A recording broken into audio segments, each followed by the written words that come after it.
Hello and welcome to the 13th episode of the This Week in Hollywood podcast. I am, of course, your host, Adam Robson, joined, as always, by my great co-host, Reese Wiegman. It's great to be here once again. Episode 13. What's that Taylor Swift's number, right? So Taylor Swift I think episode. so. We are getting up there, and we have a huge episode today because it is the Barbenheimer episode. It is the Barbenheimer weekend. There are huge box office numbers coming from these two movies, and we have seen them both. I've got a lot to say about them. I'm hoping you have some things to say about them as well. Yeah, one or two things for sure. All right, well then, let's get right into it. Obviously, the movies that we have seen are going to be Barbie and Oppenheimer. Have you seen anything else this week? Those are the only two things I've seen. Been working a lot lately. Have been kind of slacking, going to the theaters and watching things in general. Honestly, I think before Barbie and Oppenheimer, I saw Insidious, and then before that was Mission Impossible. So I've really kind of been in the gutter. So how was Insidious: The Red Door? Insidious: The Red Door is like mostly a whiff, but like kind of like fun. Like I had a good time still watching it. Yeah. I kind of think because it was Wilson's directorial debut, and just a lot of like everything was kind of flat a little bit. It was pretty elementary. Didn't really feel like there was a real guiding hand there. And then it also felt just like this really cool kind of like college coming of age movie, and then it was like an Insidious movie in the last 30 minutes. It was kind of nice. It's a really weird movie, but it's like one of those kind of movies that I kind of also really like. So yeah, I don't know. I liked it, but I don't know if it was good. Okay, interesting. I have not seen anything, so without further ado, let's get right into. We're going to start with Barbie first. We have both seen this. Now, yes. There's a lot of hype going on. I've got to say, starting off, this might be the best way they could have adapted a toy line into a movie that I could have ever thought up of.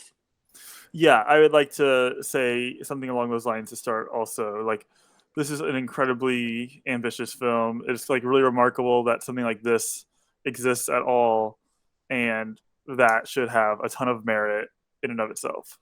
Yes, I went into this thinking like, oh, this could go one of two ways. This could either be a funny comedy that's pretty good, or this is going to be like a kids movie specifically for girls that like Barbie. You know, they obviously have a bunch of those Barbie animated movies that come out like 10 or 12 a year.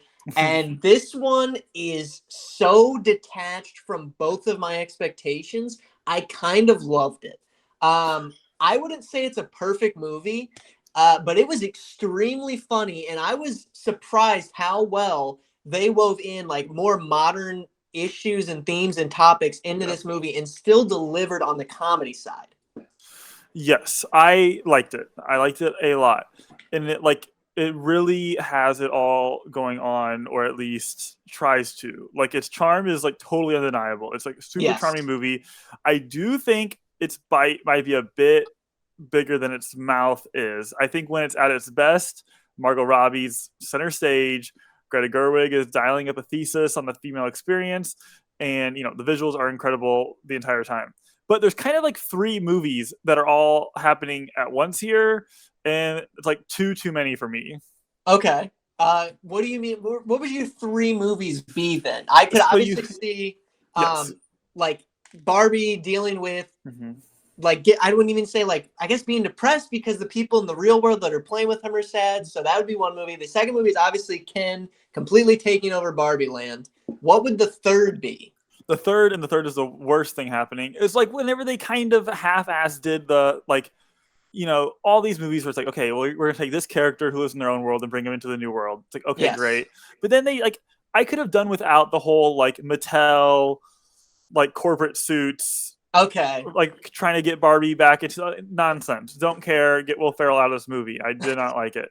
I thought that was just distracted from the whole thing. Like, I was really only interested in Barbie, like having an existential crisis.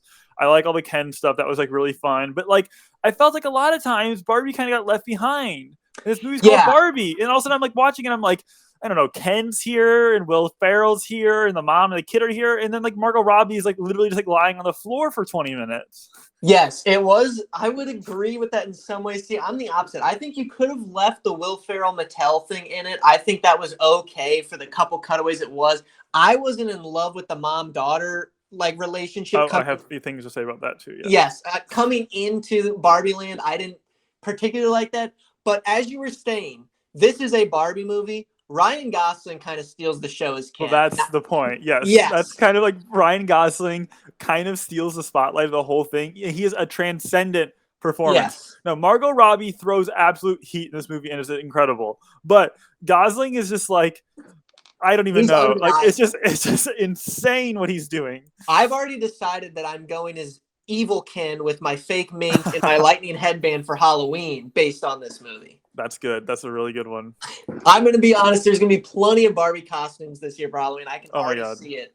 But yeah, so the big problem that I had with, and it happens at the end, is I was fine with the whole movie. You know, the idea of like equality in Barbie Land's the reverse way. So when they go to modern day, you can see it how it normally is. And then Ken tries to bring that back. I was fine with that. What I really got annoyed with was at the end, the way they break out all of the other Barbies from being brainwashed, where they just like modern problems, yell them at them, and they're like, oh, we're okay now. I thought that was a little too much. But other than that, I just really enjoyed this movie. Like, it was very fun to sit down and watch. Yes, I did really enjoy it as well. It just kind of was like those things where it's like it had these like incredible moments, like when Barbie's like talking to the older woman on the bench, and it's like, you know, when it's Barbie dealing with the human experience, it's like, this rocks, like this is good stuff.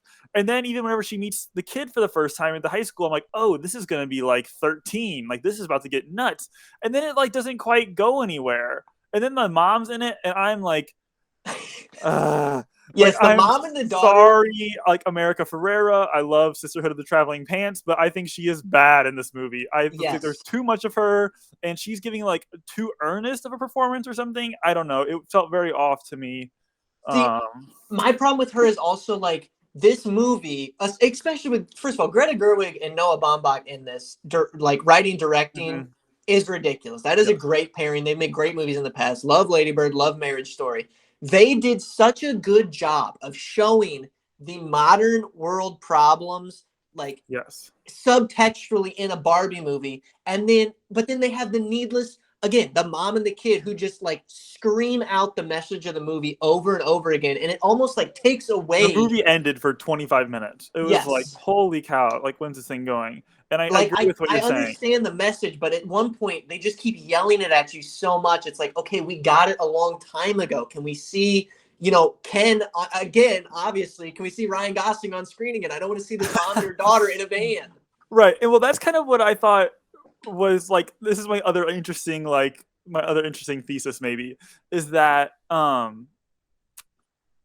what if like I think the pacing is a little uneven. You know, Barbie gets left behind sometimes, and tonally it kind of slams around from wall to wall. But what if that is the point, and that's Greta Gerwig's true thesis on the female experience, is that things are very uneven. Like you, as yourself, a woman, gets left behind sometimes, and tonally everything's getting slammed to the wall, and things are getting mansplained to you 24/7. Like what if that is the thesis? I don't think it is, but I like that read a lot.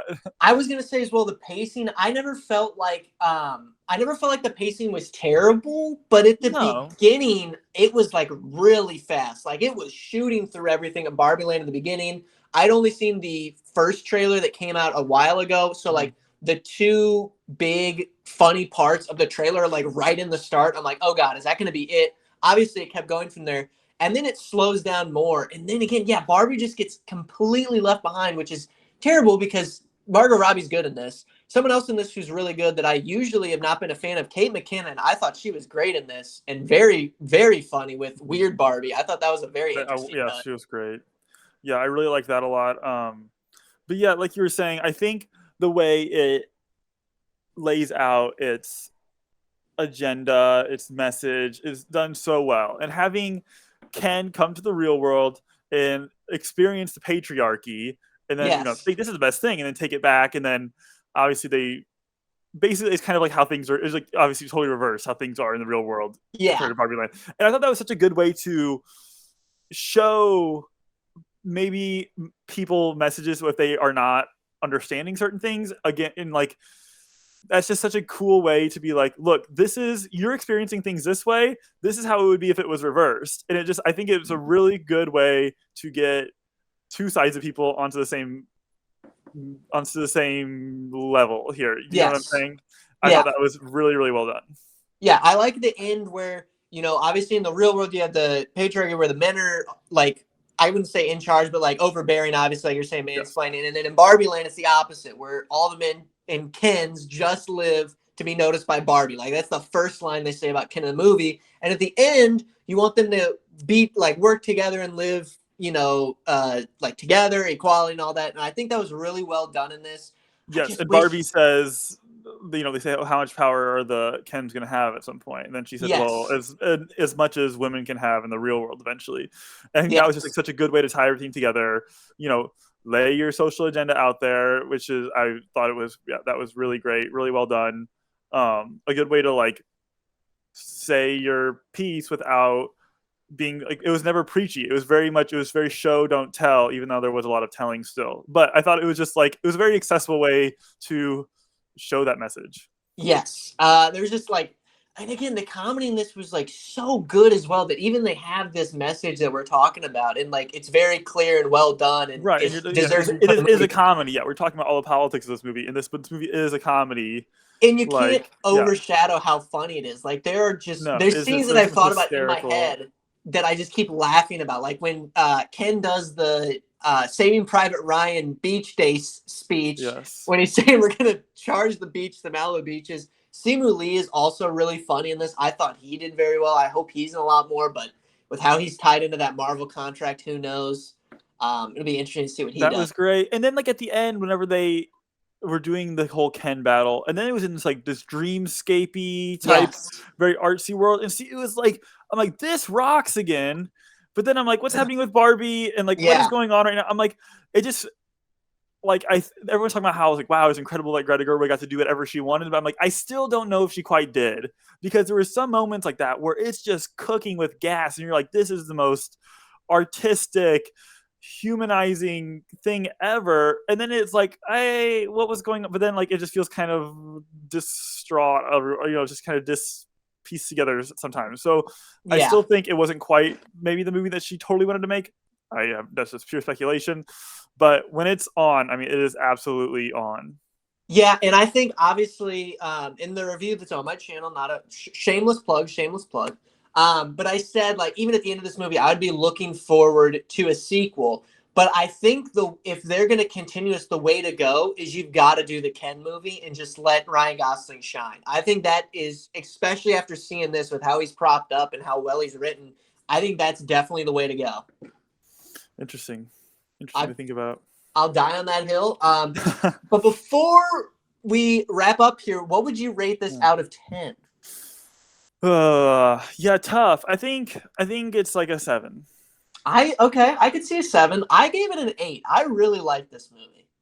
I think it's a 7. Like I said, there's a lot I really, really, really like. It's just there's like just a few things that I just like I just can't quite get over. And I think it's such a weird freaking movie.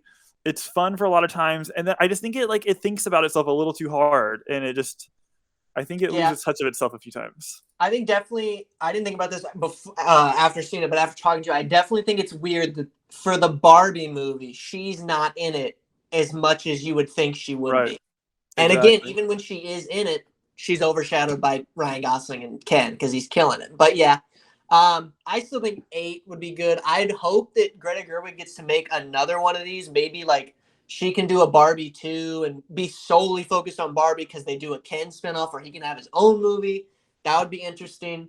But before we jump into the next movie, which is going to be Oppenheimer, our review for that, I wanted to jump ahead since we're here with Mattel and Barbie. Have Yep. you seen the list of movies that Mattel now wants to make based off Barbie's success? Yeah, it's like I mean, yeah, just insane. I don't even want to think about it. Now, this is put out by Forbes. They have 45 here that we're going to run through really quick. We might Oh, stop on some of the interesting ones just to give a thought. But it is, it's again, 45. these cinematic universes that these companies are trying to do, which I thought the weirdest ones had already come to pass, but Mattel trying to make toy-centric movies is very odd. So first up is Polly Pocket. I feel like that would be pretty much the exact same as Barbie. Yeah, I'm like down for a Polly Pocket movie. A Polly Pocket movie seems to me that could be a little, um, I don't know. You could take that a lot of directions. I like immediately think it'd be like a little edgier.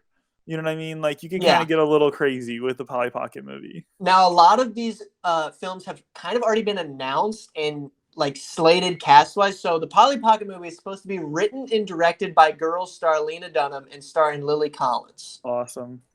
Again, Sweet. if you that's the thing. Crazy. Mattel did such a good thing with Barbie where you don't just give it to like a random director and get random actors in it. Like that is how you do it. If they can keep that up, I'd be interested in this.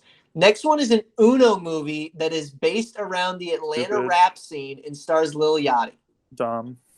That Pass. is interesting.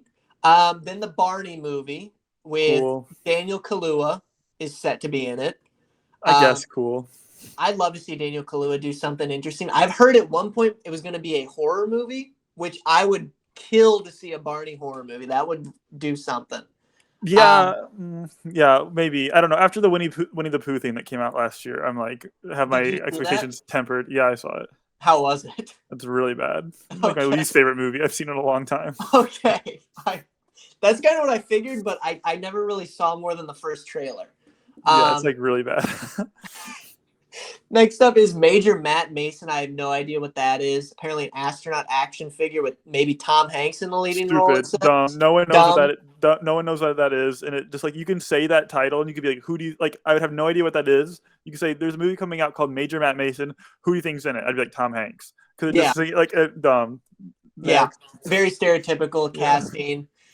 Next up is Magic 8 Ball, which is a horror comedy written by the writer of Cocaine Bear. I'm in on this. Listen, any of the horror movies, like if they're doing anything like off the wall, I'm in. That one's interesting. And then a Masters of the Universe He-Man movie. They already did that at one point. That movie was okay. I'm not very into He-Man, so I don't think I'd be into this one. Yeah, I'm not. I don't really know a whole lot of He-Man stuff, but like, I think it's cool. I don't know, just like the characters that I've seen just like around on various platforms. I'm like, oh, that just seems like a neat thing. I guess like this just seems like it could lend itself to being a movie more than most things. So yes, I think it could be interesting just because like there's definitely fans and there was a cartoon show and movies to go off of, but very much again kind of seems cookie cutter, just a live action He-Man. Next one is weird. J.J. Abrams is going to be making, and he quotes, an emotional and grounded and gritty Hot Wheels movie. Don't care. Already have Speed Racer. Yep, Speed Racer. I feel like great even movie. Like going off of, not to throw it under the bus, but like Green Lantern with Ryan Reynolds has the one car like Hot Wheels thing, and that's like I can't imagine that being a whole movie. Yeah, it's just like, what's it gonna be? You know, like go play Stumble Guys or something if you want to play Hot Wheels. Exactly. Thomas the Tank Engine movie. I'm in. It's going to be directed by Mark Forster, who made one of the James Bond movies, among other things. It depends on what it's on, because aren't there already Thomas the Tank Engine movies for kids, like based on the cartoon, I think? Yeah, I just love the idea because it's like supposed to be a hybrid animation live action movie. I don't know. This just seems like it could be like insane looking. Like I'm just trying to imagine like what are the faces on the trains going to look like next to real life people, or who's going to be animated, who's not. Like yeah, this just seems like it could like be a really good movie to watch when you're high. It could be, or if it's just another one of those like so off the wall, what happened like in the esque of like Cats when that first came out and everyone was blown away by what it looked like. I feel like it could go that way. I would like to say I think there's zero chance that more than half of these end up getting made. I think I would most agree of these will with get canned. Yeah.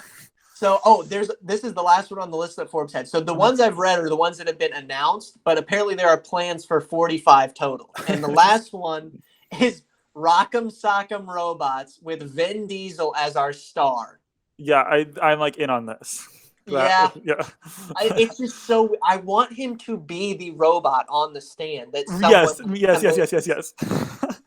That would be ridiculous. Also written by Ryan Eagle, who wrote the Rampage movie with Dwayne Johnson in it, the mutated gorillas. So that could go anywhere, is all I'm saying. Yeah, I would buy a very large size popcorn to go watch that movie. I think, see, I want to give Mattel praise because, like I've said multiple times, Hey, they're going for it. Get that I bag, I like the guess. Barbie movie, and that was the best way to do it. But I don't want them to just think, oh, that's how we've hit pay dirt now. We can just do all of our toy franchises, and then we're going to get so many. I mean, but a lot of people are liking Barbie, 7.6 out of 10 right now with 60,000 reviews. Decent movie. I'm just saying, word of caution to Mattel, who definitely is not watching this podcast, but if they do, I'd be surprised if they didn't. be careful. I would be surprised. Exactly, but be careful with what you do with these IPs now that you've hit gold with Barbie. Yeah, it's a copycat. I was gonna say copycat league, like it's the NFL. It's a copycat Yeah, business, baby. it is. I guess well, I can't even. That's not even copycat because it's just them doing it. So, yeah, just I be guess. careful. Yeah, there you go. Don't make it into a cinematic universe. I don't need to see the Barbie Rock'em Sock'em Robot crossover. Ooh, I might. Imagine Barbie versus Barney in the ring and then Thomas the Tank Engine just comes down and splits that thing in half. Okay, you may have turned me around on this. It would depend. And it's on a Hot Wheels track. On a Hot Wheels track, now I'm in. I'm in. It's like Ready Player One. Oh God! Stop digging. You've hit gold. But going into the next movie, and this was the second half of the Barbenheimer, and that is going to be Oppenheimer. Now, I was looking for this movie a lot. Christopher Nolan. I started getting a lot into the trailers that started coming out before this, and really interested. I want to hear what you thought of Oppenheimer first. Oh God, this is like such. I was trying to figure out, how are we going to talk about this movie because it's so this is such a performance-based film. I didn't even know it's a great movie. Oppenheimer was great. I saw it last night at the 6:30 p.m. at the AMC Universal City Walk, IMAX 70 millimeter. The screen was huge. I was in a good seat. I couldn't even see the bottom of the screen entirely. Giant. Jeez. And oh my God, just what an immersive film for just being this R-rated, talky biopic. It was just all you can say is this is just a total feat that this is not only looks incredible, it got made the way it did on film, is being played as it's intended to, and it's selling out everywhere. And this is just a huge feat of filmmaking.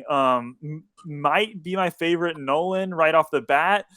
There's okay, and it's I don't even know what to say about it because it's this thing moves so fast. You feel attention when you need to feel attention. For 3 hours, this thing flies by. It feels like 2 to 2.5. Yeah. I think it really doesn't feel like a 3-hour film at all. Man, I really enjoyed it. I'm going to jump in with my quick thoughts on the movie before we get going here. I would say this is very short of a masterpiece. I think this is Christopher Nolan at his best. Just to think this is the first biopic he's done, and he hit it out of the fucking park with this movie. I was in from the beginning. Obviously, they do the atomic bomb in this and the building of that. I've been a huge World War II history buff my whole life, so I was very into that. But we are going to go into spoilers, I would assume. So I'm going to put up the time code on screen now for everyone to jump ahead. And make sure that if you do want to see this movie, definitely go and see it. It is getting sold out. To that comment, there's the movie theater I go to has an app, and I always when I'm bored, we'll just check. Oh, I wonder how these movies are doing. How sold out are they? Oppenheimer has been sold out at that theater in every format: IMAX, the 70 millimeter format, the super screens, the regular screens, from opening day, which was Thursday, till Monday, tomorrow. Oh my God. Have been non-stop full. I'm trying to get I went to see this in IMAX again before it leaves, and I tried to get tickets for IMAX 70 on August 13th or something, and I can't. It's sold out. Yeah. Through its entire run out here. It's insane. I can believe it. I can't remember the last movie that was like this. You could say Infinity War, Endgame, but still not even that was that was like a 1 week or so Yeah. thing. Force I think this Awakens, not the movie same. I think this movie's gonna make like 1.5 billion, if not more. I mean, on IMDb alone, it's got, we are filming this on Sunday, the 23rd, so it came out 2 days ago. It has 110,000 reviews already. I think that's the On most I've Letterboxd, there's like ever seen. 335,000 already. Yeah, this is Yeah, crazy. I can't believe, and especially like you're saying, an R-rated movie that is all talking.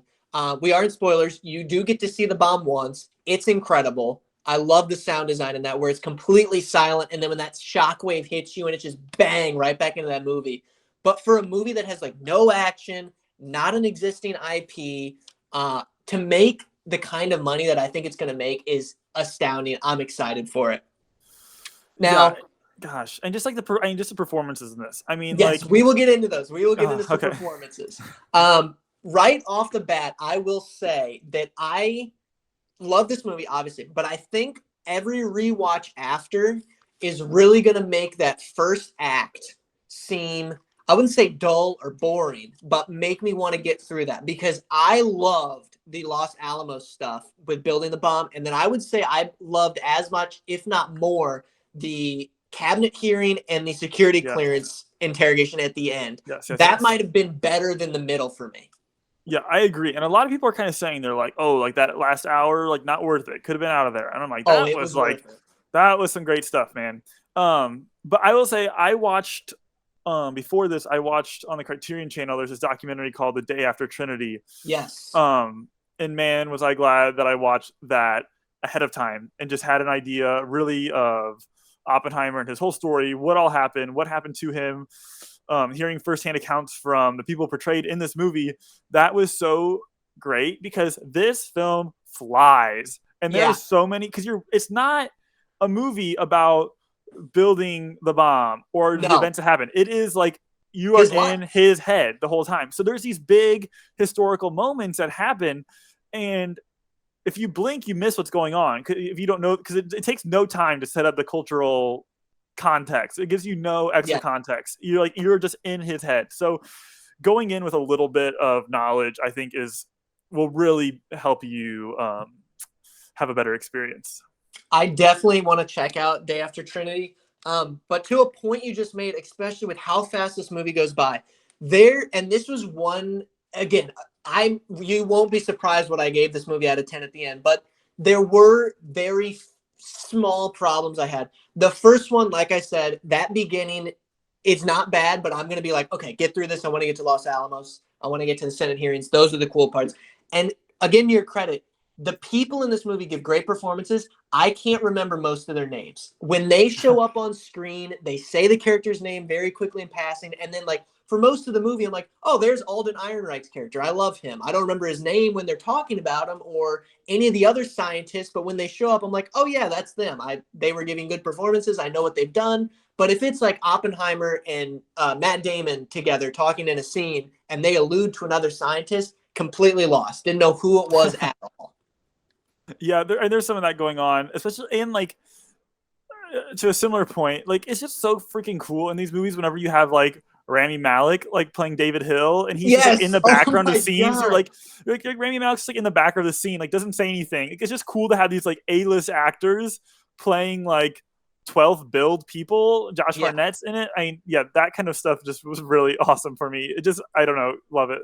I loved it completely. And talking about, these huge characters playing 12th build people, I don't think Gary Oldman or Casey Affleck got a billing at all. And they were wonderful performances in this from Harry Truman, and I think his name was Patch or Pass, Casey Affleck. I loved when they showed up, especially how it kind of stayed back and you got to see like them coming in. You're like, holy shit, that's a famous actor. And they come out of nowhere.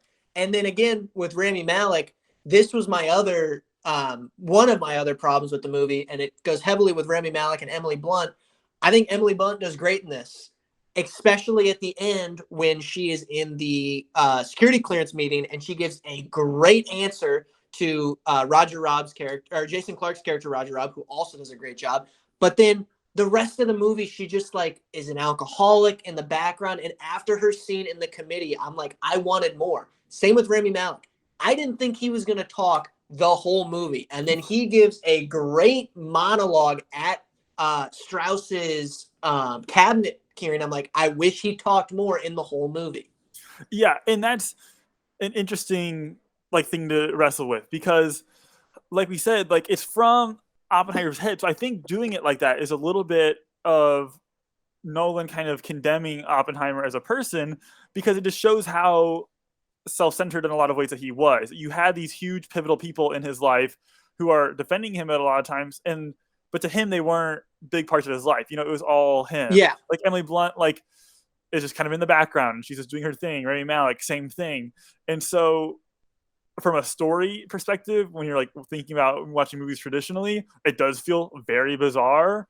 But I think that was a purposeful choice to portray Oppenheimer's head, which I think I have an interesting point later. But yeah, no, I'm not saying like it's a huge detract. It's just no, I agree. I agree with what you're saying. Yes, I would love more of them also.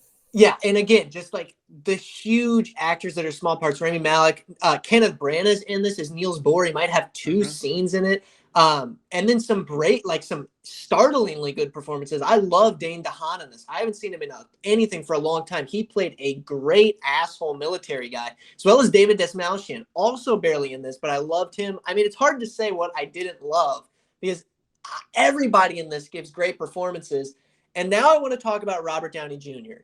Because, good God, he better get a supporting actor nomination for this movie. It is so refreshing to not see him in an Iron Man or a Marvel movie and just let him act, and he fucking kills it.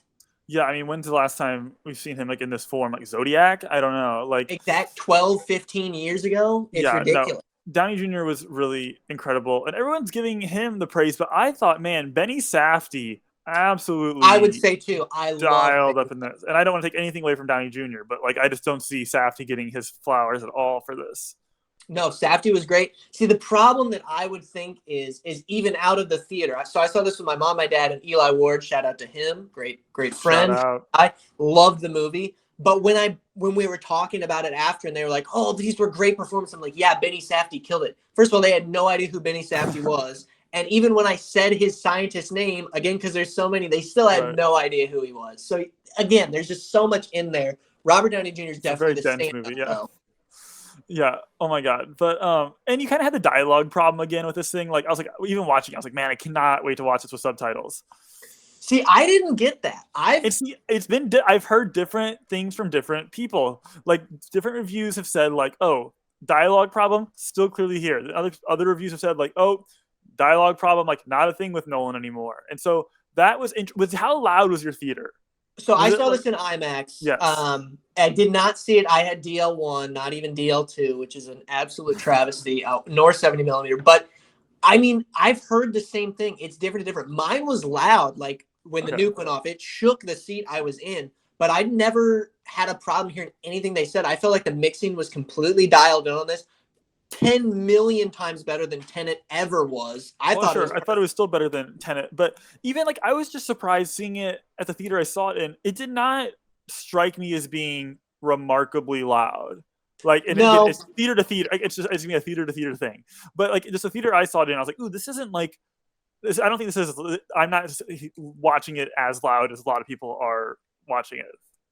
Yeah, I mean, I didn't think it was remarkably loud either. It definitely had its loud moments, but like overall, like the movie that sticks in my head recently is John Wick Chapter 4 because every gunshot in that movie shook my seat completely. So that's like my gold standard now of IMAX sound. This had those moments, like when the bomb goes off. There's a great scene in the movie where he is in that high school gymnasium and all the sound goes out as people are cheering because he's thinking about the bomb and how it was used.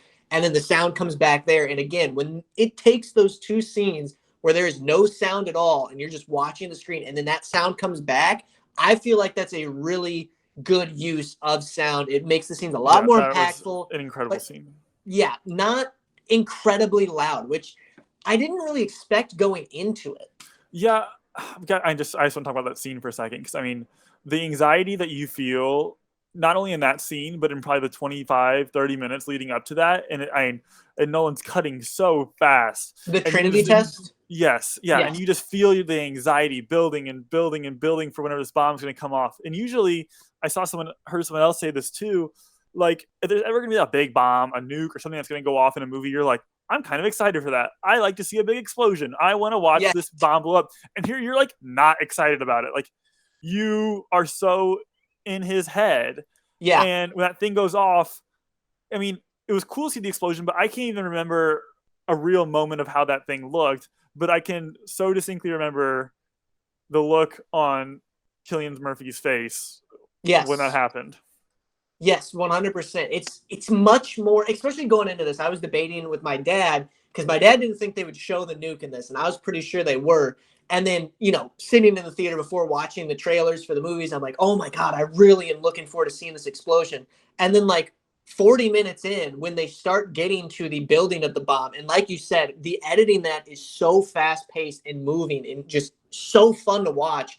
Like, as they got closer, I'm like, no, make the bomb wait. I want to see more of this. Like, the characters just work so well off of each other. And it's weird to say about a movie where the big thing going in that everybody knows about is an atomic bomb was like one of the least interesting parts. I mean, obviously still interesting and very visually interesting and sound design interesting, but like information wise, I was much more invested in the characters than I ever was seeing that bomb go off. I'm really glad they didn't show it again. Like my mom thought they were going to show the actual bombing of Hiroshima and Nagasaki, and I was like, no, it is much more impactful to not even show that. Totally. Because Oppenheimer didn't want to see it. He didn't want to Yes. watch it. Yeah, he didn't want to think about it. So you And only it get those still like works thanks. nightmarish little flashes of just Yes. It works terrible. because Yeah. he knows what the bomb would do. So he doesn't even need to see it No. actually be used to understand the actual like repercussions of using that and what it would do. It's No, you just get those little nightmare sequences whenever yes. he's trying to rally the crowd, and then the skin peeling off the girl's face, Oh, and and the yeah, he can body on the just floor. the body on the floor that he steps out of. Yes. The one other Yes. thing I wanted to talk about, so I remember like before when we were kind of episodes ago when we were setting this up, and I was like, what if this is a film about how Nolan made Tenet, which was a bomb, and it bombed, and this is his little movie about that. Now, I don't think that's what this is about, but I do think this is a very self-reflexive, somewhat autobiographical movie. I think Nolan sees himself a lot like Oppenheimer, and I think him building I don't know, just there's so many parallels between the board of the military at the end with the security clearance and Hollywood executives now and the way things have gone with superhero movies. Like, I think you can very easily say that Batman Begins, The Dark Knight, is Nolan building this bomb and setting it off, and then Yes. unleashing his power into the world, and this whole Marvel superhero craze that's gone on and taken over cinema. And I think Nolan sees himself as a little bit of like that being his, now I'm Death, the Destroyer of Worlds. I've destroyed cinema a little bit. Yeah. I mean, I didn't think of that when watching it, but yeah, now it, saying that definitely makes sense because in a way that kind of the Dark Knight is the atomic bomb almost because that's what set, that made $1 billion. That was the first Superman to make $1 billion. Insane reviews, loved unanimously. I'd pretty much assume by most people. That's an interesting way to look at it for sure. I never really thought of it like that. I'd love to hear what Christopher Nolan has to say about that. If you're just like, no, I just made a movie about the atomic bomb. But really quickly, before we give our final ratings and move on here, I wanted to know what you thought Oscar-wise this movie could do. Because coming out of this, I was like, off the top of my head, I'm like, oh, it's getting this nomination and this nomination and this nomination. How many do you think it's going to get? Do you think it is going to get a lot? Do you think it's going to get not a lot? I mean, what are your thoughts here? I think it's going to get a lot, even just like because of the time that we're still so far away, so who knows? Yes. But with just the noise that it's making, and I think the whole Barbenheimer craze has just only benefited both movies so much, and this one Yeah. will really ride that wave into Oscar season. I think. I mean, you're probably gonna get a sound design nomination. Yeah. Nolan will get best director, I'm sure. Yeah. Best picture, I would imagine. Murphy will get nominated. Downey Jr. will get nominated. So I mean, I think I can see cinematography editing. probably has it. Cinematography is incredible. Yeah. Yeah. So yeah, Score. I think it's The only thing that I could see the score. Yeah, we didn't even touch on that. The score is incredible. Um, it's just a little far out, I guess, from Oscar season. It's the only thing I could see slowing it down. But like everything, everywhere, all at once last year, that came out in like March, so Yeah. that wasn't an issue at all. So yeah, I really think this is going to do great. It doesn't feel like an Oscar baiting movie, No, but it not at definitely all. feels like this is Nolan's like This is a project he's he going wanted to for it. take Yeah. on. Yes. Yeah, I would say, I'm in the same boat. I think it's going to get a lot. Supporting actors, I wish there was not a limit because I would love, and I don't think they're going to get it, but I think Jason Clarke and Alden Ehrenreich could both, a case could probably be made for Oscar nominations, especially Jason Clarke. He was absolutely incredible as Roger Robb in that. Loved him in that sitting hearing. And then kind of going into the ending with Alden Ehrenreich leading off. Now, I've heard some complaints about the ending where people like wanted the bomb explosion to be the ending, and that is what it all led up to.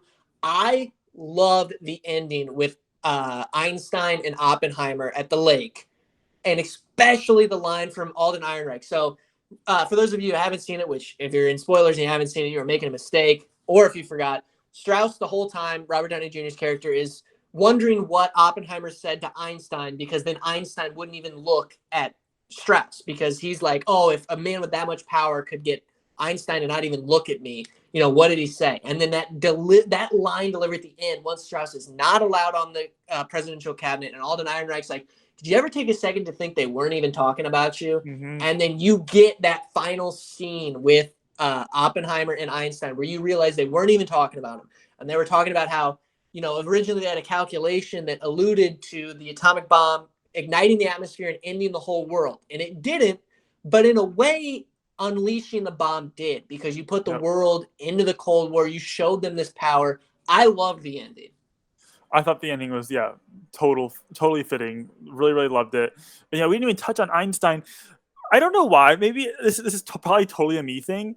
Like I know history, but for whatever reason, it always seems so crazy to me that like Einstein died in the 50s. Like Yes. I just feel like that guy like lived in the 1700s, 1800s. I know he did it, but still like it just feels so misplaced, and I don't know why. That's has to be a me thing, but just seeing him portrayed in a film, just like as a character who's just like on the sidelines, is really just I don't surreal. I guess I don't know Yeah. why. And it's weird because they go to him not too much. I think he's got like 2, 3, maybe 4 scenes, but they go to him more like some of the bigger actors in this movie. And the actor that plays him is not huge, well known. I don't know why, but the whole time he was on screen, I could not stop thinking about the character that guy played in The Dark Knight Rises. So every time he popped up, I was thinking he's going to fix Oppenheimer's back, because that's what he does to Batman in that movie. But yeah, I mean, It's it's just so weird to think weird about. seeing Einstein as like this like side character. It'd be like if you had like this movie about like some pretty good musicians, and then like Robert Plant, like lead singer Led Zeppelin, is just like Yes. around sometimes. You know what I mean? Like it's just like it's so weird to have such a like one recognizable person in a movie with still all historical people, but not as like A-list historical figures in it, I suppose. Yeah, I would agree. It's weird. I'm in the same boat. It's weird thinking about how like he died in the 50s, but we always think of him like in the 1800s. Like he's that. I don't. Yeah, why is that? I don't know. I know that's so long ago. I know it's so weird. But wrapping up here, out of 10, what would you give this movie? I think it's a solid 9. I Okay. watched it once. It's kind of like I just feel like I need to watch it 2 more times to have like really anything like worthwhile to say about it, like as a film, besides just being like that's a good movie. Yeah. Because the gosh, it just moves so fast. There's so much going on, and Yeah. I really can't wait to see it again. But I think a 9 right now is very that's my answer. Yeah, I'm gonna go 9.5.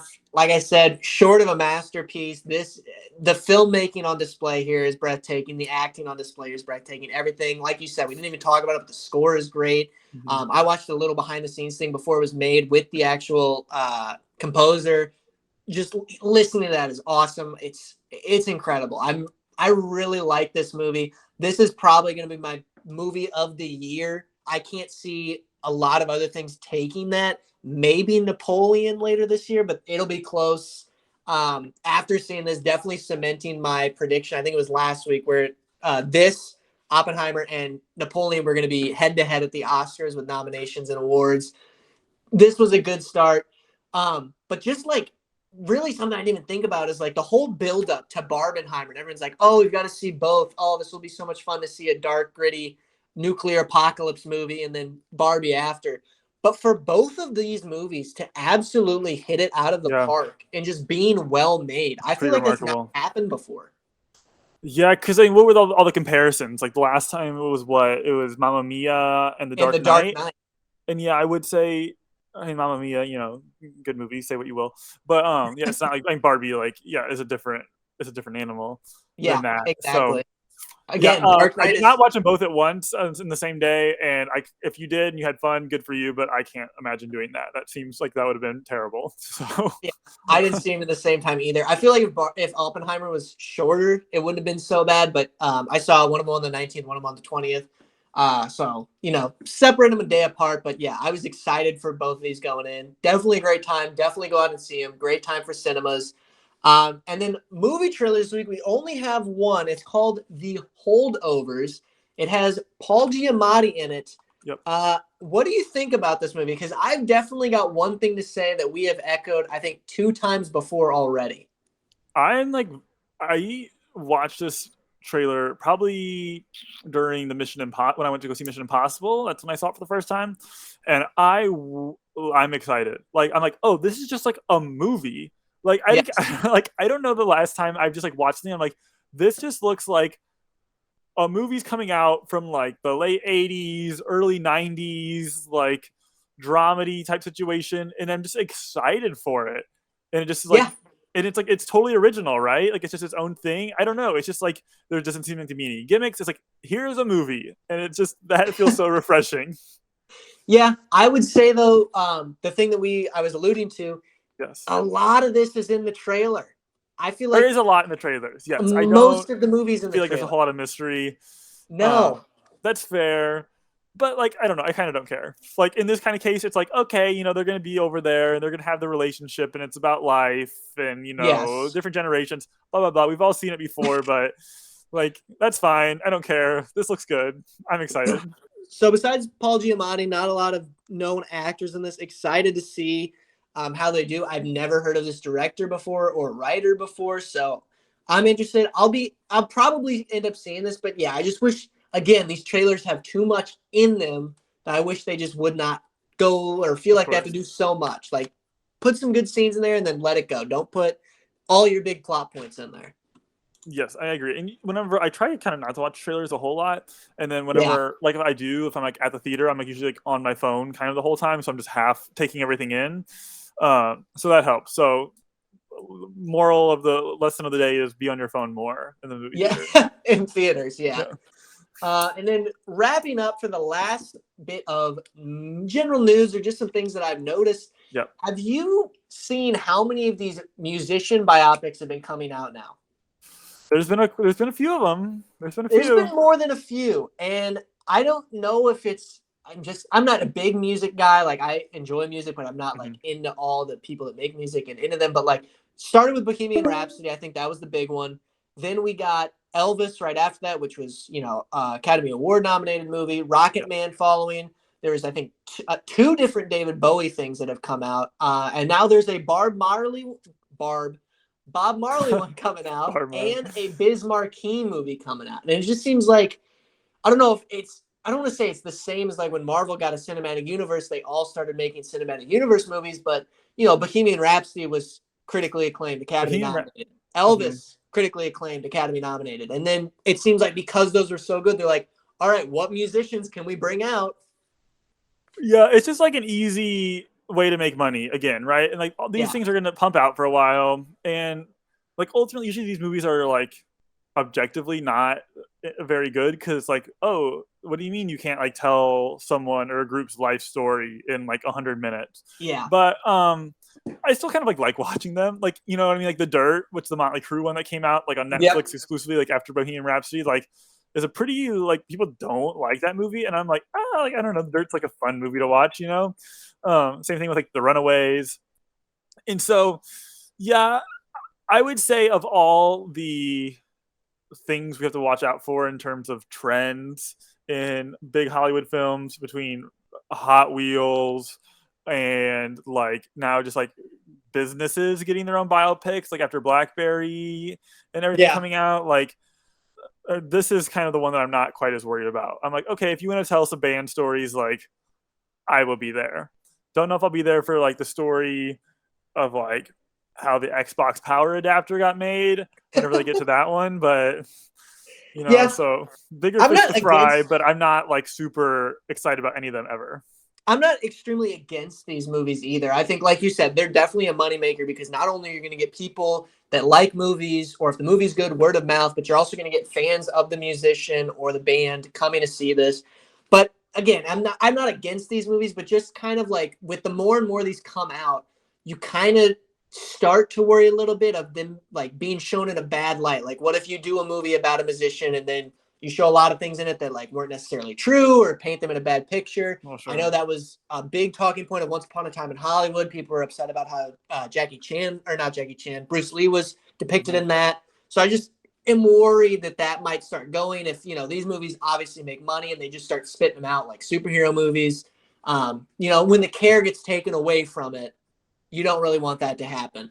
But if they do a good one with a band or people that I care about, I'll definitely be seeing it. Yeah, I mean, has there ever really been a good one? I liked Elvis. Elvis was fine. Elvis was fine. I didn't particularly care for Bohemian Rhapsody. I thought it was okay. I loved it when it came out, and then have like kind of soured on it since. The editing in that is what drags it down. I know it's been talked about a lot. Hey, and it won best I editing, baby. cannot believe it won best editing. Somebody go watch the video where it's the editing of Bohemian Rhapsody, and every time it cuts, it's the whip crack from Johnny Test. That video is hilarious. But yeah, I mean, they're fun, I guess, sometimes. Yeah, sure. And then wrapping up, so we have a special treat today because obviously, as we know, we did the movie wheel for a couple of weeks with not only Reese, but some other guests. Then we went into the Mission Impossible Palooza where we watched all 6, my recommendations. Then I drug Reese to the theater to see the first Mission Impossible. I made him go back to see Barbie and Oppenheimer. So it is Reese's turn to recommend a movie for next week. And not only next week, but 3 weeks are going to be Reese-only recommendations. Reese picks. So I know you sent me a list of movies that we might be looking into. I'm excited to see what we've got. What have you decided on? Yeah, so 3 weeks, got 3 movies curated here for this little series. Very excited. Kind of trying to take things in a, bit of some different directions than we've gone before. Kind of try to hit a few different corners of the things that I like. So we are going to open up next week with one of my 2 favorite movies of all time, the movie that ended the 90s, Sofia Coppola's The Virgin Suicides, starring Kirsten Dunst, James Woods, Kathleen Turner, and Josh Hartnett, who was in Oppenheimer. Great event. I cannot wait to talk about this next week and to see what you think. It'll be interesting. I'm excited. All right. I've never seen it. I've heard of Sofia Coppola, though, so I'm a little into kind of what her filmmaking style is, the movies she makes, like Lost in Translation. This is her excited first film. Yeah. Excited to see what follows in the following weeks. Don't give them away yet. We'll have to wait for those. But thank you all again for coming in and watching our show. Thank you for taking your time out of your day to watch this podcast. Love the support. If you did enjoy the video, please consider leaving a like down below. If you want to add to any of our discussions about Oppenheimer, Barbie, maybe some upcoming movies or the trailers, go ahead and drop a comment. And if you want to stay up to date with my content, consider subscribing. We get these podcasts out every Tuesday and movie reviews whenever I can. Try to get as many. And as always, we will see you next week. Peace.